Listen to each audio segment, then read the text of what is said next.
Fala galera, estou com o Fabrício e Ricardo, responsáveis direto da fabricação do nosso gin Wheezy Master. Vamos lá, Ricardo? E aí, Cássio, tudo tranquilo? Tudo Bem, Cássio. Tudo boa. Ricardo, eu fiquei sabendo que você decidiu a criar um gin, né?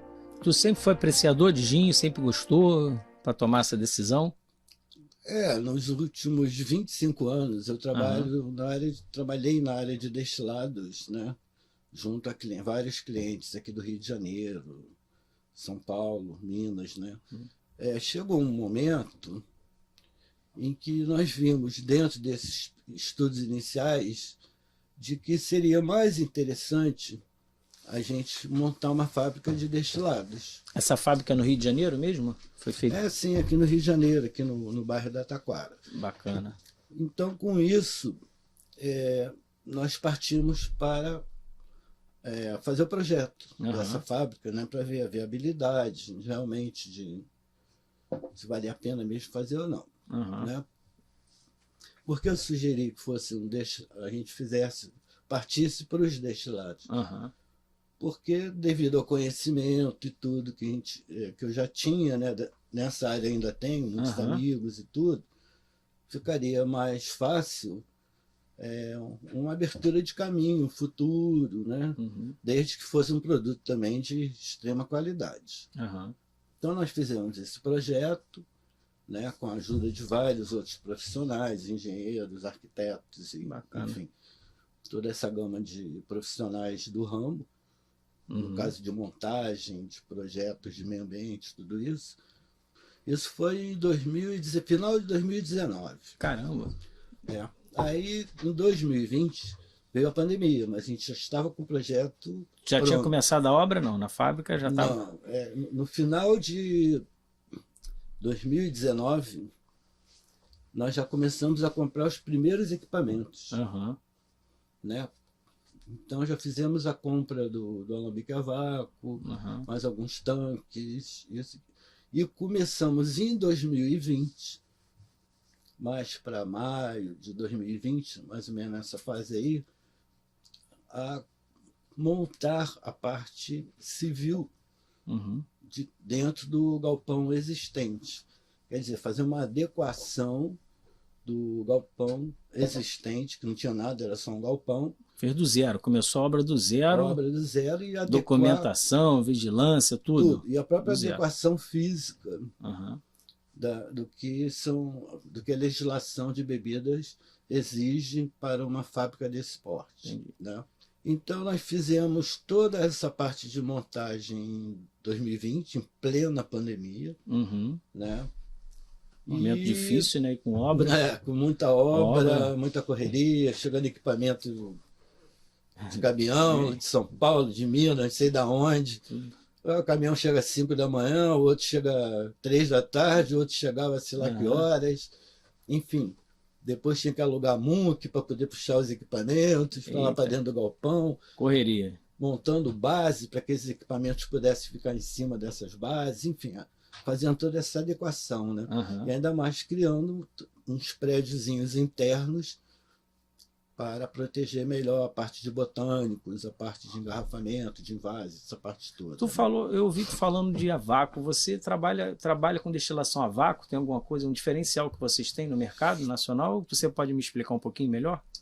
Isso aí, o que aconteceu? A gente estava lá em Paraty, né, na época que eu dava consultoria lá, e eu tenho vários produtores lá que são muito meus amigos, e um desses produtores, o Norival, da Engenho Douro, a gente conversava muito, trocava muita ideia. Eu dei uma ideia que eu já vinha tendo de 10 anos atrás, daquela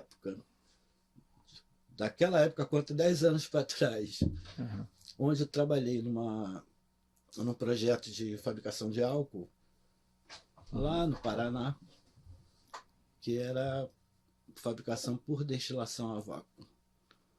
Né? Isso é comum no Rio, no Brasil? Falando de gin, né? Não, esse projeto, inclusive, era um projeto que veio de Berkeley, Califórnia, e que nós abrimos uma planta piloto no Paraná, e eu fui designado para ir para lá para tocar essa planta piloto, produzindo álcool para automóvel, por destilação a vácuo. Bom, depois de lá eu fui parar numa outra destilaria, trabalhando nessa destilaria como chefe de produção. E uma das minhas responsabilidades era o controle laboratorial da destilaria toda. Uhum. Né? Então, o que acontece? E lá dentro nós tínhamos um destiladorzinho a vácuo, assim como a gente tinha um alambique pequenininho para fazer uma cachaça, porque era uma cooperativa, a gente gostava de dar lá para os produtores um pouco de cachaça, né? Enfim, interior do Paraná, todo mundo gosta de cachaça. Bom, né? Interior do Brasil inteiro, né? Então, o que acontece? A gente fazia cachaça e dava para os produtores. Aí eu vi que nós tínhamos um pequeno destilador a vácuo lá para fazer análises. Falei, pô, vamos fazer uma cachaça, pegar essa cachaça e bidestilar nesse destilador a vácuo, porque eu me lembrava lá daquele projeto original do álcool, né? E vamos ver a diferença. Então nós fizemos isso. Falei, vamos bidestilar e vamos ver o que dá, o que vai dar. O que aconteceu? Nós bidestilamos, era pouquinha quantidade, então bidestilava umas 5, 6 garrafas que a gente mandava para... Eu mandei para a diretoria da cooperativa, mas não falei nada. Né? Aí, como não tinha muita produção, tinha horas que eu mandava para eles a cachaça normal. E a outra tu mandava a vácuo. E quando tinha, eu mandava a vácuo. E ele sentiu diferença? O que aconteceu foi que um dos diretores me ligou e falou: essa cachaça aqui não é a mesma que você me mandou antes. Tinha diferença. Né? Então afeta, né, o sabor, né? Aí, tanto da cachaça quanto do gin, não, os dois afetam. Os dois afetam, vou te explicar porque já. Então o que aconteceu? Isso acendeu na minha cabeça uma luz, né? Falei, pô, tem alguma diferença aí, né? E diferença para melhor, né? O que ele reclamou ou gostou? E isso tem que ser avaliado, né? Na verdade, né? Mas também naquela época, em 86... Caramba, tá falando de 86? Também a cachaça não tinha a qualidade que tem hoje. Tem que deixar isso bem claro, porque senão eu não estou querendo criar um conflito com quem produz cachaça de extrema qualidade. E que não é a vácuo, não tem nada a ver uma coisa com a outra. Não tem nada uma coisa a ver com a outra. Exatamente. Aí, conversando com esse produtor, voltando aí para frente, lá em Paraty, a gente falou, se a gente fizesse um alambique a vácuo? Ele gostou da ideia, né? Porque ele também é empreendedor, coisa e tal, né? Esse negócio todo. Então vamos fazer um projeto e vamos tentar buscar esse apoio financeiro do governo aqui do estado, né? Pela FAPERJ, né? Fizemos, o projeto foi aprovado, mas infelizmente por algum motivo aí não andou. O dinheiro não pintou. Aí tivemos que voltar para a etapa zero. Eita, fia. Bom, um belo dia, já tinha passado alguns 4, 5 meses, todo mundo decepcionado, porque o dinheiro não tinha saído, aquele negócio todo, né? O Norival me liga, fala, Ricardo, eu decidi fazer esse projeto e eu vou bancar. O primeiro alambique a vácuo que hoje funciona, tem no lá país. De cachaça. Está funcionando normalmente. Então, eu falei, pô, beleza, vamos fazer um projeto. Fizemos um projeto com apoio até do SEBRAE, né? E partimos para uma parceria aqui com alguns amigos que possuem uma empresa de montagem, né, de caldeiraria, né? E montamos o primeiro alambique a vácuo para cachaça. Para cachaça. Foi para Paraty. Isso foi quando? A época exata? Mas... Isso aí foi entre 2018 e 2019. Então em 2018... Em 2018 teve primeira cachaçaria a vácuo. Primeira cachaça produzida a vácuo no Brasil. Entendi. E lá fora isso já é comum, né? Não, e no mundo. Porque no mundo só... não existia para cachaça um alambique a vácuo. Entendi. Existe sim, alguns... Para gin tem tecnologia para destilação a vácuo lá fora. Para vodka também tem. No Texas tem até a Delos Vodka, que é uma vodka destilada a vácuo. é muito bacana, né? E lógico que isso aí eu também fui estudando essa coisa toda, né? Quem está produzindo, aonde está produzindo, e cada hora aparecia mais pessoas produzindo. Tem até um gin chamado Oxley na Inglaterra, que ele é produzido, a destilação dele é a vácuo e a uma temperatura abaixo de 0. Seria um vácuo absoluto. E esse é da Bacardi, o Oxley. É um projetão esse. Né? Não é muito para o nosso bico aqui. É coisa da pesada. Né? Mas o que aconteceu? O Oxley é vendido, no último preço que eu vi, desse gin, 56 euros a garrafa.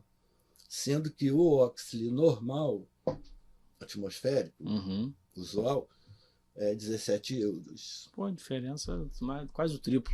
Então isso aí me deixou assim mais ainda grilado, né, com isso. Além do mais, eu comecei a ver que na Califórnia estava cheio de gente produzindo gin a vácuo. Né? E no Brasil nada, não tinha no Brasil nem... nada. Só tinha cachaça a vácuo lá cachaça rolando e tu olhando esse gancho no mercado. Começou a despontar a cachaça produzida a vácuo, o pessoal começou a gostar. Lógico que teve um tempo que a gente teve que ajustar toda essa parte, porque sendo uma tecnologia nova, você não coloca no mercado no dia seguinte, ajustou o sistema. Não é bem assim. Alguns meses de ajuste e depois o público começou a gostar do produto, né? E foi assim uma resposta muito boa. Bom, aí, como já tínhamos decidido, voltando aqui na nossa indústria, como já tinha definido bem a destilação a vácuo, e como também lá fora exigia, quer dizer, já existiam várias destilarias fazendo gin a vácuo, eu falei, por que não a gente fazer uma destilaria a vácuo para a produção de gin aqui no Rio de Janeiro. E no Rio, né? E hoje ela está no Rio de Janeiro. Sim, aí o que aconteceu?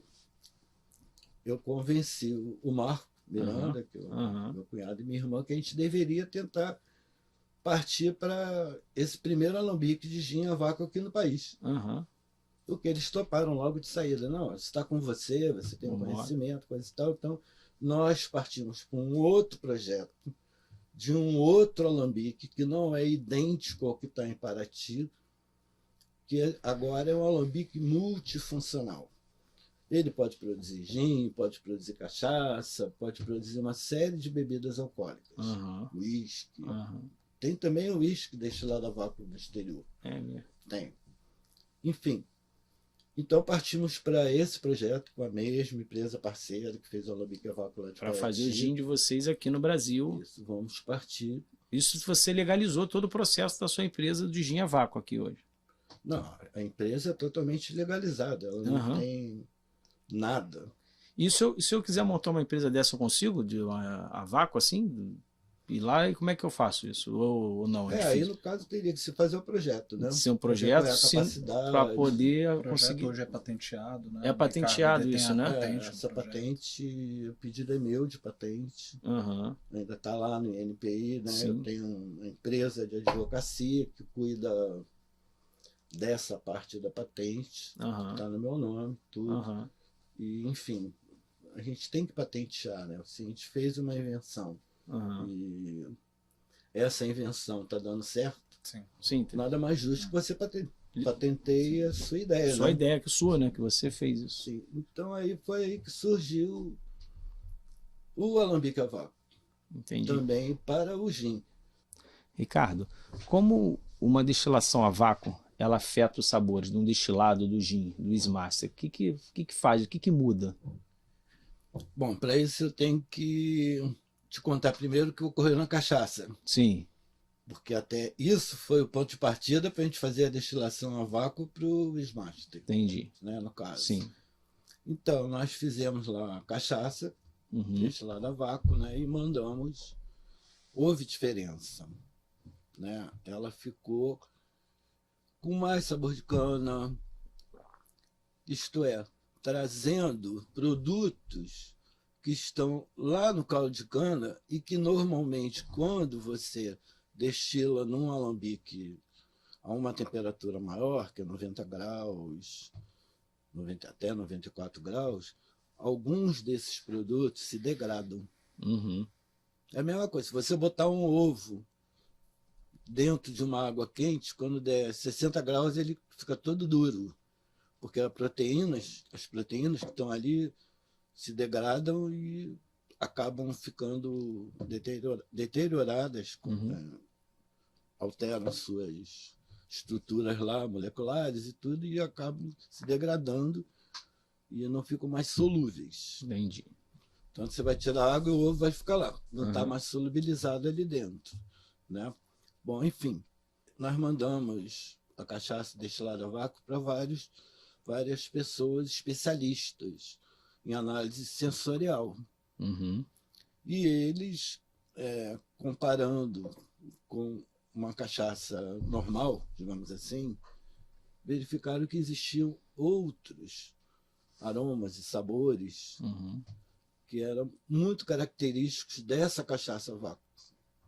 Entendi. Por quê? Porque quando a gente destila a vácuo, a temperatura de destilação baixa. Por exemplo, uma cachaça ou um gin, que você destila 80, 90 graus, na destilação a vácuo você está destilando a 45. A metade. É a metade da temperatura de destilação. Com isso, você tem uma preservação dos óleos presentes nos botânicos, no caso do gin, ou no que está no caldo de cana, né, no caso da cachaça, sim. Você tem uma preservação dessas substâncias. Então, o que acontece? Elas ficam presentes e dão essa diferenciação. Em nenhum momento, deixando bem claro, eu estou dizendo que a cachaça produzida normalmente é pior do que a cachaça destilada a vácuo. São diferentes. São apenas, como o Fabrício aqui acabou de dizer, são um pouco diferentes uma da outra. Né? Tem pessoas que gostam mais de uma e outras que gostam das duas. Sim, gosto, né? É questão de gosto. Enfim, então o que acontece? Vamos pensar assim. Por que os perfumes são caros? Na verdade, o que acontece? Você, quando abre um perfume, existem três... Né? É uma pirâmide com três fases. Você abre o perfume, o primeiro cheiro, aroma que você sente, cheiro é meio ruim, aroma, né? Que você sente, são aqueles aromas que são voláteis, que vão sumir em 5 minutos. Isso é chamado de cabeça do perfume. Depois vem o coração do perfume, que são aqueles aromas que ficam na tua pele. Fixado por mais tempo. Não é ainda fixado, por em torno de 2 horas. Depois vão embora. Depois vem os aromas chamados de corpo, que esse é o que está fixado, que vai demorar mais tempo. Então, se você faz uma analogia, esses aromas de cabeça, que são os voláteis, esses são obtidos por destilação a vácuo. Só para você ter uma noção. E são óleos muito sensíveis. Até os próprios aromas os óleos de coração também, eles são muito sensíveis à temperatura. Se você destilar for extrair de alguma planta um aroma específico, se fizer por destilação convencional, você não vai conseguir, você vai degradar aquela substância, entendeu? Deixa eu fazer uma pergunta, eu não sei se eu estou sendo ignorante, mas assim, quando você passa a ser feita essa destilação a vácuo, pelo que eu estou entendendo a comparação com o perfume, eu quase seguro essa perda, né, que você está falando que a cabeça está indo embora do perfume, esses 95% que sai. Não, no caso do produto, não, porque esse aroma que evapora, ele está diluído no álcool. O álcool está segurando ele. Entendi. No caso do perfume, nem tanto. Não segura que ele vai embora. Mas todo gin também tem essa característica. Se você deixar ele estocado numa temperatura muito alta, alguma coisa, uma parte realmente ele vai embora. Vai embora também. Sim. Tá? Mas qual é o importante desse conceito? É que a destilação a vácuo consegue preservar mais componentes sensíveis do que uma destilação a uma temperatura de 90 graus, 95 graus.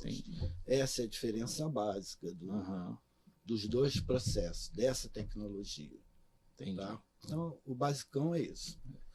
Até quando o Ricardo se referiu à cachaça, e sobre essa percepção que veio através dessa experiência com a cachaça, quando você vai falar de gin, né, na cachaça ele falou do aroma da cana, né, que é a matéria fundamental ali, principal da cachaça. Né? Quando você traz isso para o gin, essa preservação é tão importante porque no gin a gente trabalha com uma variedade enorme de botânicos e todos eles possuem os seus óleos essenciais com diferentes características, né? Então essa destilação a vácuo para o gin especificamente é muito interessante. Assim, o Ricardo, com toda essa capacidade técnica, né, de explicar, eu diria assim que para aquelas pessoas que estão assistindo a gente e que pensam, ok, mas isso no meu drink, eu acho que o que vai ser de diferente? Como é que eu vou perceber que eu não tenho esse conhecimento técnico todo que o Ricardo tem? Eu acho que assim, dos grandes benefícios da destilação a vácuo do nosso gin, do Master, que foi inclusive uma das coisas que quando a gente entrou em contato me encantou assim no projeto que foi apresentado. Na época eu lembro que eu tive uma conversa com o Ricardo, mas Ricardo, mais uma marca de gin? Né, tem tantas no mercado, e boas marcas, inclusive. Quando ele me apresentou o projeto da destilação a vácuo, que para mim também era algo totalmente novo. Eu venho de uma escola tradicional de destilação, da destilação tradicional, então para mim também foi um universo novo. E eu fiquei encantado com essa proposta, que era trazer um gin pensado de uma maneira diferente, valorizando a qualidade, num sistema de produção inovador, né, no Brasil, principalmente, e que o resultado disso se mostrou no produto que a gente, a partir dos testes ali, foi desenvolvendo, que era um produto de alta qualidade, com os aromas muito preservados, com um sabor, eu acho que, duas palavras, elegante e suave. Eu acho que a suavidade do nosso gin, a elegância que ele traz através dessa suavidade, um drink, acaba tendo um drink com muito mais fala requinte, de leveza, né, muito mais leve. Eu acho que traduzindo isso para um linguajar mais comum, menos técnico, eu acho que é isso, é a suavidade, é a elegância de um produto final que traz isso por conta de um gin que é feito, pensado com todo esse conhecimento, né? Entendi. Só uma coisa interessante no que ele falou, que a suavidade realmente ocorre. Esse gin ele é bem mais suave do que pelo método tradicional da destilação. Isso por ser a vácuo faz esse processo. Ele dá uma suavidade maior, porque como ele preserva mais. Entendi. Entendeu? Tem um cara lá em Nova York, o David Arnold, que é um cara top de Nova York, que ele é chefe de cozinha e de um hotel famosão lá, enfim, não me recordo agora, e que ele é um forte defensor da destilação a vácuo, porque o que ele fala, o que você prefere? Você prefere um pêssego in natura ou você prefere o pêssego cozido? Essa é a diferenciação que ele faz. Entendi. Entendeu? Isso é a mesma coisa que veio para a destilação a vácuo. É a mesma situação. E em relação à pesquisa, que vocês fizeram a pesquisa com os amantes aí do gin, como é que foi a aceitação? Foi boa? Bom, antes disso, não, a situação está ótima. Está ótimo. Tá, o pessoal está adorando. Mas antes disso, vem a receita. Né? Então, nós... Primeiramente, foi a hora que o Fabrício começou a chegar na empresa, né? Porque a gente já se conhecia lá de Paraty, tudo. Sempre tivemos um ótimo relacionamento e tudo. profissional e tudo, sempre trabalhou muito bem lá em Paraty com todo mundo. Então, o que acontece? Eu precisava de alguém para trabalhar comigo lá dentro, né? Porque eu estava sozinho e tudo. Aí eu dou de cara com essa figura aqui, morando do lado da minha casa. Pertinho, já se conhecia. A diferença, assim, a diferença de 5 minutos. A gente já se conhecia, né? Falei, cara, você vai fazer gin comigo, vamos nessa. Então a gente começou a traçar as receitas, né? Esse primeiro gin é a primeira receita. Esse é o primeiro gin hoje é a primeira receita. E vem novo gin, vem nova marca, Vem. Mas nós fizemos as receitas num alambique tradicional, pequeno. Ele tinha um alambique a vácuo pequenininho e tudo, né? Ele tinha um alambique lá de moonshine, que ele é o próprio moonshiner aí, o cara do moonshine, né? Falei, não, vamos fazer nesse alambique mesmo e vamos depois adaptar para o nosso sistema, né? Adaptar a receita para o sistema. Então, nós ficamos quase um ano para ajustar essa receita. Para acertar a receita, para poder ser aprovado. Porque a partir do momento não foi só determinar a quantidade de botânicos, quantas gramas você vai usar de um ou de outro botânico. Isso não é fácil, mas foi o mais fácil. O grande segredo foi depois a gente chegar numa qualidade que a gente esperava num sistema de... Foi mais fácil, eu achei tudo difícil. Não, assim, quando eu digo assim, a gente, é claro, tem todo um trabalho envolvido, mas ok, a gente chegou naquela receita de um produto que a gente fez no método tradicional e falou, legal, o produto ficou bom. O grande desafio, depois da gente ter chegado a um produto que nos agradou, era trazer isso para os sistemas de destilação a vácuo. E depois, muda, né? Quando que muda completamente. Então, isso foi um grande desafio. E depois disso, depois de ter um produto pronto, era saber se esse produto pronto ia agradar quem realmente importa, que é o consumidor final, passando pelos experts, né? Que o Ricardo pode falar melhor. Foi grande. Não, o que acontece? Passarinho come pedra, você já sabe, né? Então, vamos ser bem verdadeiros. Você cria uma receita, nós criamos, a gente gostou da receita, como ele falou. Pô, essa receita é legal, dá pra gente passar pro vácuo.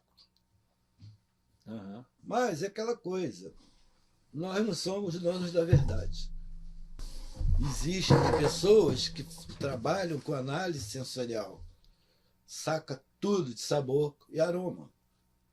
Então é aquele negócio, a gente tinha que ter uma palavra eles têm que aprovar, mais né? abalizada de quem realmente entende e de que pode dar uma ideia do perfil dos Master.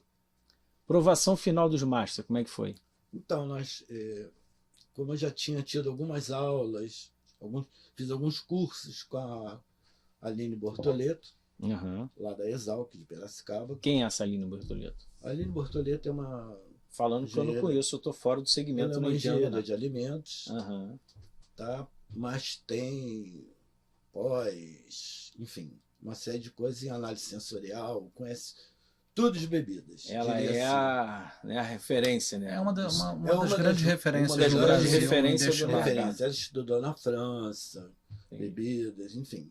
Ela tem um conhecimento maravilhoso. Todo mundo gosta da Aline, ela dá aula. E ela aprovou? Primeira coisa assim, se ela gostou?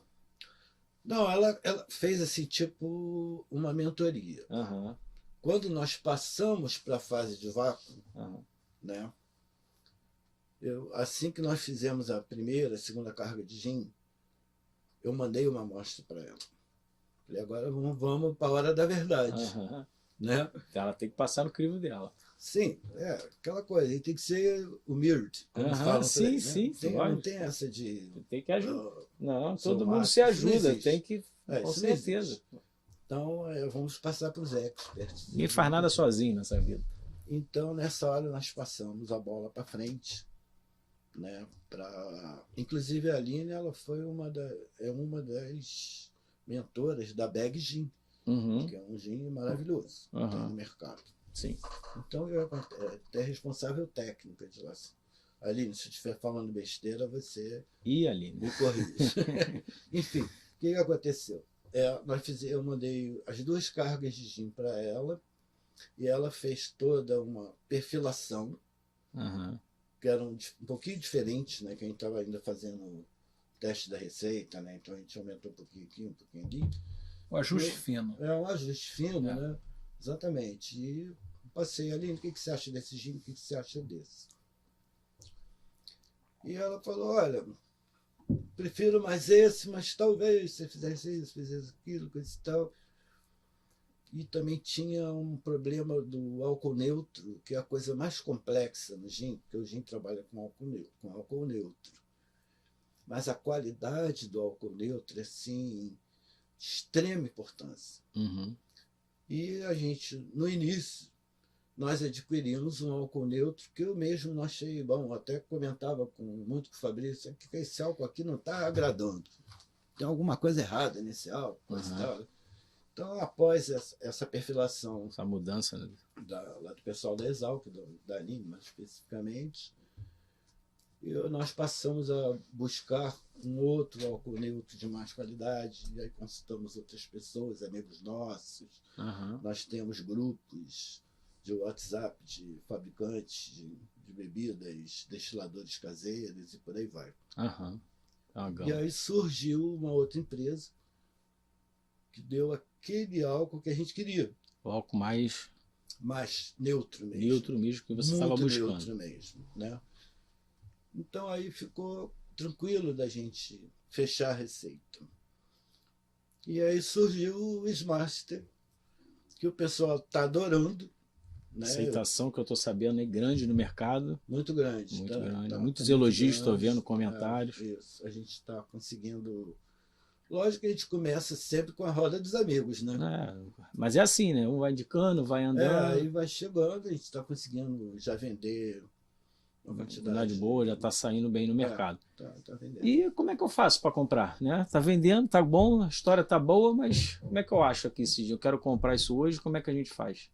Bom, é só buscar nas nossas redes sociais e também no nosso site, o smaster.com.br. Smaster.com.br é o site de vocês, e aí lá a gente já encontra. Já encontra, entendeu? Bacana.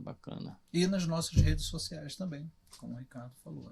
E estou sabendo que vai botar em mercado também, algumas lojas, restaurante, já está começando a ir para um caminho de tentar... A gente está buscando também essa ideia também. A gente também tem uma outra ideia que eu acho que é interessante, que nós podemos dispensar uma parte do nosso tempo para produzir gin para terceiros. Entendi. Entendeu? Que eu acho que é muito usar a indústria, né, para poder... porque às vezes você tem um produtor aqui não tem a estrutura que vocês têm hoje, que precisam... Não tem, aí ele vai fazer o gin dele lá em outro estado. Sim. Aí para puxar de volta para cá, paga um frete hoje em dia e tal. E a estrutura é grande. Isso é muito utilizado, Cássio, já no mercado de cerveja, isso é uma realidade. Normal. Eu não vou falar exatamente o percentual, mas assim, grande parte, por exemplo, das cervejas artesanais hoje no mercado hoje tem muita são cerveja. Produzidas em fábricas chamadas ciganas. Então uma indústria, uma fábrica, ela tem uma estrutura e ali ela produz para outras marcas. E aí é sobre isso que o Ricardo está falando. Isso que ele está falando é correto.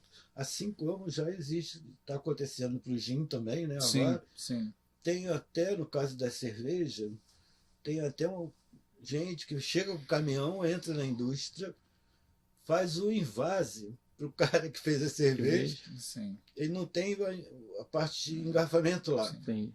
O caminhão chega, engarrafa tudo para ele, dá tudo para ele já bonitinho. Porque às vezes acontece uma grande rede, uma rede de bares, de restaurante, de supermercados, atacadista, ele tem o desejo de ter uma marca própria, mas ele não... Assim, não tem condições, né, de montar uma estrutura para fazer e às vezes não se trata só de condições, mas é porque ele é um produto a mais no nicho dele que não justifica ele criar uma estrutura que é complexa, é burocrática.